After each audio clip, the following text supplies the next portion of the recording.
Hi hello friends, എല്ലാ കൂട്ടുകാർക്കും നമ്മുടെ സ്നേഹക്കൂട് സീരിയലിൻ്റെ നാളെ നടക്കാൻ പോകുന്ന ഒരു അടിപൊളി പ്രൊമോ റിവ്യൂയിലേക്ക് തന്നെ സ്വാഗതം കേട്ടോ. ചാനൽ ആദ്യമായിട്ടാണ് കാണുന്നുണ്ടെങ്കിൽ ഒന്ന് സബ്സ്ക്രൈബ് ചെയ്യാനും ലൈക്ക് ചെയ്യാനും കമൻറ്റ് ചെയ്യാനും മറക്കല്ലേ. അങ്ങനെ നമ്മുടെ SA ആണെന്നുണ്ടെങ്കിൽ പുതിയ ഒരു ഷാഡോ പോലീസിനെ നിയമിക്കുകയാണ്. മാധവൻ നായരുടെ മരണം എങ്ങനെയാണ് എന്താണെന്നൊക്കെ ഒന്ന് അന്വേഷിക്കാനായിട്ട്. അപ്പോൾ ആ പുതിയ ഷാഡോ പോലീസിൻ്റെ പേര് അഖിൽ രാജ് എന്നാണ് കേട്ടോ. അപ്പോൾ പുള്ളിയെടുത്ത് ഇങ്ങനെ ചോദിക്കുന്നുണ്ട്, താൻ ഇതുവരെയായിട്ട് എന്തെങ്കിലും കണ്ടുപിടിച്ചോ, എന്തെങ്കിലുമൊക്കെ അതിൻ്റെ എന്തെങ്കിലും കാര്യങ്ങളൊക്കെ എന്തെങ്കിലും നോക്കിയോ എന്ന് ചോദിക്കുമ്പോൾ, സർ ഞാൻ എല്ലാം മനസ്സിലാക്കി. മാധവൻ നായർക്ക് 3 പെൺമക്കൾ, ഋതിക, അവന്തിക, അതുപോലെ തന്നെ സ്വാതി. അതിൽ രണ്ടാമത്തെ ഭാര്യയുടെ മക്കളാണ് ഇത് 3. ആദ്യ ഭാര്യയിൽ ഒരു മോനുണ്ട്, സേതുമാധവൻ. എല്ലാവരും ഇപ്പോൾ ബിസിനസ്സും കാര്യങ്ങളൊക്കെ ആയിട്ട് അവരുടെ വീട് പൊന്നുമടത്തിലുണ്ട്. 2 ഭാര്യമാർ വീട്ടിൽ തന്നെയുണ്ട്. ഇതൊക്കെയാണ് സർ ഞാനിപ്പോൾ അന്വേഷിച്ചത്. കൊള്ളാടോ, ആദ്യ ദിവസം തന്നെ ഇത്രയും ഇമ്പ്രൂവ്മെന്റ് ഉണ്ട്, വെരി ഗുഡ് എന്ന് പറയാണ്. അപ്പോൾ അഖിൽ രാജിനോട് പറയുന്നുണ്ട്, നമ്മുടെ SA പറയുന്നുണ്ട്, പിന്നെ ആ വീട്ടിലേക്ക് കയറി ചെല്ലുമ്പോൾ പെട്ടെന്ന് അങ്ങ് ഇടിച്ചു കയറി ചെല്ലാൻ പാടില്ല. അവിടെ എന്തെങ്കിലുമൊക്കെ ഒരു കുറിപ്പുണ്ടാക്കി എങ്ങനെയെങ്കിലൊക്കെ ഒരു സൈഡ് വഴി അവിടെ ആയിട്ടുള്ള ഫ്രണ്ട്ഷിപ്പോ എന്തെങ്കിലുമൊക്കെ ഉണ്ടാക്കിയിട്ട് ആ വീട്ടിലേക്ക് സ്വതന്ത്രമായിട്ട് കയറി ചെല്ലണം. എങ്കിൽ മാത്രമേ താൻ വിചാരിച്ച കാര്യം നടക്കുള്ളൂ. ഓവസ് അതിനുവേണ്ടി തനിക്ക് പറ്റിയ ഒരാളുണ്ട് എന്ന് പറഞ്ഞിട്ട് SA ഒരു ഫോട്ടോ കാണിച്ചു കൊടുക്കുകയാണ് അഖിലിന്.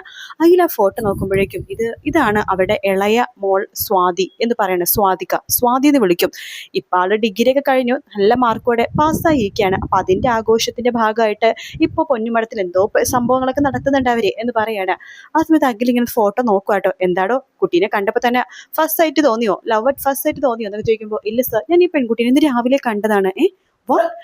രാവിലെ ഈ പെൺകുട്ടീനെ കണ്ടതാണ് സർ. ഞാൻ രാവിലെ വരുന്ന വഴിക്ക് ഈ പെൺകുട്ടി എൻ്റെ വണ്ടിക്ക് നേരെ വട്ടം ചാടിയായിരുന്നു. അപ്പോൾ ആ പെൺകുട്ടി അത് സംസാരിച്ചിട്ട് തന്നെ ഇങ്ങോട്ട് വന്നത്. Very good. അപ്പോൾ ആ പേര് തന്നെ തനിക്ക് അവിടെ പിടിച്ചു തൂങ്ങുക.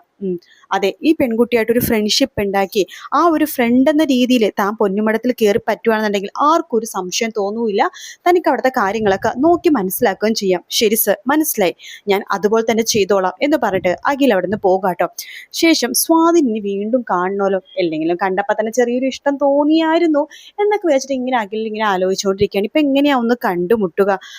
പോയ വഴിയിൽ അവരേതോ ഹോട്ടലിലേക്ക് കയറാൻ വേണ്ടിയിട്ടാണല്ലോ പോയത്. ആ ഹോട്ടലിലേക്ക് ഇടിച്ചു കയറി പോയാലോ, എന്നിട്ട് ഒന്നറിയാത്ത പോലെ ദേ രാവിലെ നമ്മൾ കണ്ടില്ലേ വണ്ടി ഇടിക്കാൻ പോയപ്പോൾ ആ രീതിയിൽ സംസാരിച്ചാലോ എന്നൊക്കെ അഖിൽ ഇങ്ങനെ വിചാരിക്കാട്ടോ. അതേസമയം നമ്മുടെ ഋതു ആണെന്നുണ്ടെങ്കിൽ ഒരു നേഴ്സിനെ വിളിക്കുക കേട്ടോ. നേഴ്സിനെ വിളിച്ചതിന് ശേഷം പറയുന്നുണ്ട്, എനിക്ക് ഒരു സഹായം വേണം എന്ന് പറയാണ്. എന്ത് സഹായം? അല്ല, ഞാൻ ഒരാളുടെ അടുത്ത് അന്വേഷിച്ചിട്ടാണ് നിങ്ങളുടെ നമ്പർ കിട്ടിയത്. അല്ല, കുട്ടി ഏതാ? അത് ഫോണിൽ കൂടി പറയാൻ പറ്റില്ല, നേരിട്ട് കണ്ടാലോ എന്ന് ഋതു ആ നേഴ്സിനോട് പറയാണ്. ശരി എന്ന നേഴ്സും പറയുന്നുണ്ട്. അതൊരു പ്രായമുള്ളൊരു പുള്ളിക്കാരത്തി കേട്ടോ. അങ്ങനെ ആ ഒരു സ്ഥലത്ത് വെച്ചിട്ട് അവർ മീറ്റ് ചെയ്യാണ്, ബസ് സ്റ്റോപ്പിൽ ഒരു സ്ഥലത്ത് വെച്ച് മീറ്റ് ചെയ്യാണ്. അല്ല, നിങ്ങൾ എന്തിനാ എന്നെ കാണണമെന്ന് പറഞ്ഞത് എന്ന് ഋതുവിനടുത്ത് ആ നേഴ്സ് ചോദിക്കുമ്പോഴേക്കും ഋതു പറയുന്നുണ്ട്, ഞാൻ പറഞ്ഞില്ലേ എനിക്കൊരാൾ നമ്പർ തന്നതാണ്, അതാരാണെന്നൊന്നും ഞാൻ പറയുന്നില്ല. നിങ്ങളുടെ ഹോസ്പിറ്റലിൽ ഇങ്ങനെ കുഞ്ഞിനെ വേണ്ടെന്ന് വെക്കുന്ന രീതിയിലൊക്കെ. ഓ, മനസ്സിലായി, കാര്യം മനസ്സിലായി. അല്ല, ആർക്കാണ് പ്രശ്നം എന്ന് ചോദിക്കുകയാണ്. കുട്ടിയുടെ ഫ്രണ്ടിന് ആർക്കെങ്കിലും ആണോ? ഫ്രണ്ടിനല്ല, എനിക്ക് തന്നെയാ. നിനക്കോ? അതിന് നിന്റെ ഡെലിവറി ആവാനായ പോലെയാണല്ലോ കൊച്ചിരിക്കുന്നത്.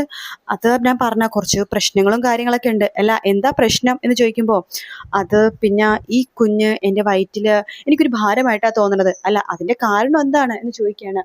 അത് ഈ കുഞ്ഞിൻ്റെ അച്ഛൻ എന്നെ ചതിച്ചാണ് വിവാഹം കഴിച്ചത്. ഓ, അതായത് ഗർഭിണിയാക്കിയിട്ടാണ് വിവാഹം കഴിച്ചതല്ലേ? അതെ, അയാൾക്ക് വേറൊരു പെണ്ണിന് ഇഷ്ടമാണ്, അതിൻ്റെ ഏട്ടൻ്റെ ഭാര്യയാണ്. അജയ്, മോശം. അത് മാത്രമല്ല, അയാളൊരു മെൻ്റലാണ്, പക്ക സൈക്കോ എന്ന് പറയാണ്. ഓഹോ, അങ്ങനെ സൈക്കോകളുടെ എന്തിനാ മോളെ ഇങ്ങനെ വെച്ചുകൊണ്ടിരിക്കുന്നത്? നേരത്തെ തന്നെ ഇതിനൊരു തീരുമാനം എടുക്കേണ്ട മോള് എന്ന് പറയാണ്. അത് ഇപ്പോഴെങ്കിലും എനിക്ക് എന്തെങ്കിലും ചെയ്യാൻ പറ്റുമോ? ഒരു കാര്യം ചെയ്യാം, നമുക്ക് ഡോക്ടറെ പോയി കാണാം എന്ന് പറയാണ്. അങ്ങനെ ഋതുവിനെയും കൊണ്ട് ആ നേഴ്സ് ഡോക്ടറിൻ്റെ അടുത്തേക്ക് പോവാട്ടോ. അപ്പോൾ ഡോക്ടർ ഇവിടെ എന്നൊക്കെ പറയാണ്. ഋതുവിനോട് ചോദിക്കണ്ടല്ല, ഇപ്പൊ തനിക്ക് 8 മാസം ആവാനായി. അല്ല, ഇത്രയും നാളായിട്ട് തനിക്ക് എന്താ ഇപ്പം ഇങ്ങനെ തോന്നിയത്? അല്ല, 8 മാസത്തിനിടക്ക് ഒരിക്കൽ പോലും ഇങ്ങനെ തോന്നിയിട്ടില്ല. ഇപ്പം ഇങ്ങനെ തോന്നാൻ കാരണം എന്താ? അല്ല ഡോക്ടർ, എനിക്ക് 8 മാസത്തിനിടക്കൊക്കെ തോന്നിയായിരുന്നു, പിന്നെ വീട്ടിലാരും സമ്മതിക്കുന്നില്ല. ഞാൻ പറഞ്ഞില്ലേ, ഈ കുഞ്ഞിൻ്റെ അച്ഛൻ എന്നെ ചതിച്ച് വിവാഹം കഴിച്ചതാണ്. പിന്നെ എന്തും വരട്ടെ എന്ന് വെച്ചാൽ ഞാൻ ജീവിക്കാൻ വെച്ചപ്പോൾ അയാൾക്ക് മെന്റലി ഭയങ്കര പ്രശ്നമാണ്. എൻ്റെ കുടുംബത്തിൽ പല പ്രശ്നമുണ്ടാക്കി, എൻ്റെ കുടുംബം തകർക്കാൻ വരെ ഇയാൾ നോക്കി. അത് മാത്രമല്ല, എൻ്റെ ഏട്ടൻ്റെ ഭാര്യ അതായത് പല്ലവി എന്ന പേര്, ആ പെൺകുട്ടിനെ മാത്രമേ ഇയാൾ മനസ്സുകൊണ്ട് സ്നേഹിക്കുന്നുള്ളൂ എന്നാണ് സൈക്കാട്രിസ്റ്റ് പറഞ്ഞത്. എന്നെ വിവാഹം കഴിച്ചത് പോലും ചെളി ചവിട്ടിയ പോലെയാണെന്ന് ഇയാൾ പറഞ്ഞത്. പിന്നെ സൈക്കോ ആണ്, മെന്റലാണ്. എനിക്ക് ഇങ്ങനത്തെ ഒരാളുടെ കുഞ്ഞിനെ നോക്കി ജീവിക്കാനൊന്നും വയ്യ ഡോക്ടർ. എനിക്ക് എത്രയും പെട്ടെന്ന് ഇത് ഒന്ന് വേണ്ടെന്ന് വെക്കണം. ശരി, ഞാനൊരു കാര്യം ചെയ്യാം. കുട്ടി എന്തായാലും പെട്ടെന്ന് അങ്ങനെ ചെയ്യാൻ പറ്റില്ല, ഒരു 2 ദിവസം കഴിഞ്ഞിട്ട് വരൂ, ഞാൻ ശരിക്കൊന്ന് ആലോചിച്ച് പറയാം എന്ന് പറയാണ്. ശരി ഡോക്ടർ എന്ന് പറഞ്ഞിട്ട് ഋതു അവിടെ നിന്ന് പോവാണ്. ഈ ഡോക്ടറെ കൊണ്ട് കാര്യമൊന്നും നടക്കില്ലെന്നാ തോന്നുന്നത്. ഇനിയിപ്പോൾ എന്താ ചെയ്യുക, ആ 2 ദിവസം കഴിയുമ്പോൾ വിളിക്കാന്ന് പറഞ്ഞിട്ടുണ്ടല്ലോ, വിളിക്കോ നോക്കാം എന്നൊക്കെ പറഞ്ഞിട്ട് ഋതു വീട്ടിൽ പോയിട്ട് ഇങ്ങനെ കാത്തിരിക്കട്ടെ. 2 ദിവസം കഴിയുമ്പോൾ ആ ഡോക്ടർ വിളിക്കുമായിരിക്കും. കുഞ്ഞിനെ മിക്കവാറും ഓപ്പറേറ്റ് ചെയ്ത് പുറത്തെടുത്ത് ആർക്കെങ്കിലൊക്കെ കൊടുക്കുമായിരിക്കും എന്നൊക്കെയാണ് ഋതുവിന്റെ വിചാരം കേട്ടോ.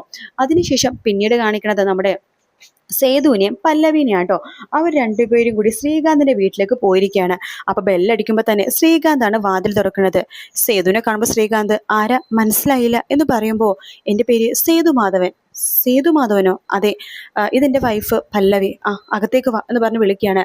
സേതുമാധവൻ എന്ന് പറയുമ്പോൾ അതെ, അതായത് പൊന്നുമടത്തിലെ മാധവന്റെ മൂത്ത മോന. അത് നിങ്ങളല്ലല്ലോ, വേറൊരു വ്യക്തിയല്ലേ? അത് വലിയൊരു കഥയാണ് ശ്രീകാന്ത്. ഞാനാണ് സേതുമാധവൻ. അത് അന്ന് വേറൊരാളെ വേഷം മാറി നിങ്ങളുടെ അടുത്തേക്ക് വന്നതാ. അതായത് ഞങ്ങളുടെ കുടുംബം തകർക്കാൻ വേണ്ടി നോക്കി നിന്ന ഒരുത്തൻ വീട്ടിലെ കഥകളൊക്കെ അറിയാവുന്നത് പൊലിപ്പിച്ച് നിങ്ങളുടെ പറഞ്ഞ് വിവാഹം മുടക്കിയതാ. അത് വീട്ടിലും കുറച്ച് പ്രശ്നങ്ങൾ ഉണ്ടാക്കി. ആളുടെ പേര് ഇന്ദ്രജിത്ത് എന്നാണ്. എൻ്റെ മൂത്ത അനിയത്തി, 2ാമത്തെ അനിയത്തി ഋതികേനെ വിവാഹം കഴിച്ചേക്കണത് ഈ ഇന്ദ്രജിത്താണ്. ആളൊരു മോശ സ്വഭാവക്കാരനാണ്, ഒരു മാനസിക രോഗിയാണ് എന്നൊക്കെ പറയാണ്. അപ്പോൾ അതൊക്കെ കേൾക്കുമ്പോൾ ശ്രീകാന്തിന്റെ കാര്യം മനസ്സിലാവുന്നുണ്ട്. അപ്പോഴേക്കും ശ്രീകാന്തിന്റെ അമ്മയും അച്ഛനും അവിടെ വരുവാണ്. ആരാ മോനെ ഇത്? പപ്പ, ഇതാണ് സേതുമാധവൻ, ശരിക്കുള്ള സേതുമാധവൻ.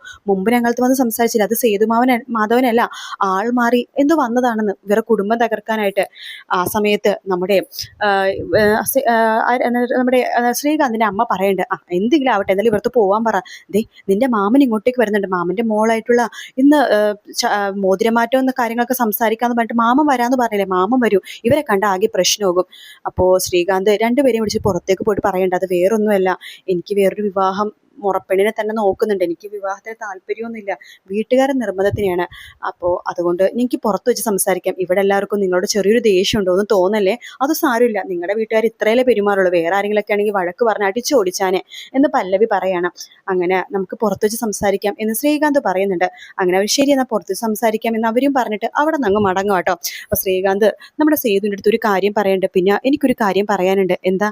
അത് എനിക്ക് മയൂരിനെ മാത്രമേ ഇഷ്ടമുള്ളൂ, ഞാനൊരു ഭാര്യയായിട്ട് കാണണമെന്നും എൻ്റെ ഭാര്യ സങ്കല്പത്തിലുള്ള ഒരു പെൺകുട്ടി എന്ന് പറയുന്നത് മയൂരി തന്നെയാണ്. എനിക്ക് മയൂരിനെ വിവാഹം കഴിക്കണമെന്ന് തന്നെയാണ് താല്പര്യം. ഇത് വീട്ടുകാർ നിർബന്ധിച്ചിട്ടാണ് ഇപ്പം അമ്മാവൻ്റെ മോളെ വിവാഹം കഴിക്കാൻ വേണ്ടി നിർബന്ധിക്കുന്നത്. ഞാൻ പലവട്ടം പറഞ്ഞു എനിക്കിത് വേണ്ടെന്ന്. വീട്ടുകാർ നിർബന്ധിച്ച് എന്നെ ഇപ്പം പുറത്തു പോലും വിടുന്നില്ല, ഈ കല്യാണം കഴിഞ്ഞിട്ട് പുറത്തു പോയാൽ മതി എന്ന് പറഞ്ഞിട്ട്.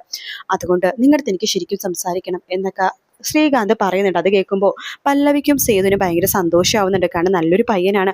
ആദ്യമായിട്ടാണ് ശ്രീകാന്തിന് നമ്മുടെ പല്ലവിയും അതുപോലെ തന്നെ സേതുവും കാണുന്നത്. അപ്പോൾ അവർക്ക് ഭയങ്കര ഇഷ്ടപ്പെട്ട് ശ്രീകാന്തിനെ കേട്ടോ. എന്തായാലും എൻ്റെ പെങ്ങളുടെ വരൻ നീ തന്നെയാണ് എന്ന് സേതു മനസ്സിൽ വിചാരിക്കുന്നുണ്ട്. എന്തായാലും കാത്തിരുന്ന് കാണാം ഫ്രണ്ട്സ്. വീഡിയോ ഇഷ്ടപ്പെട്ടാൽ ലൈക്ക് ചെയ്യുക, സബ്സ്ക്രൈബ് ചെയ്യുക, കമൻറ്റ് ചെയ്യുക. മറ്റൊരു വീഡിയോ ആയിട്ട് കാണാം. Take care, bye bye.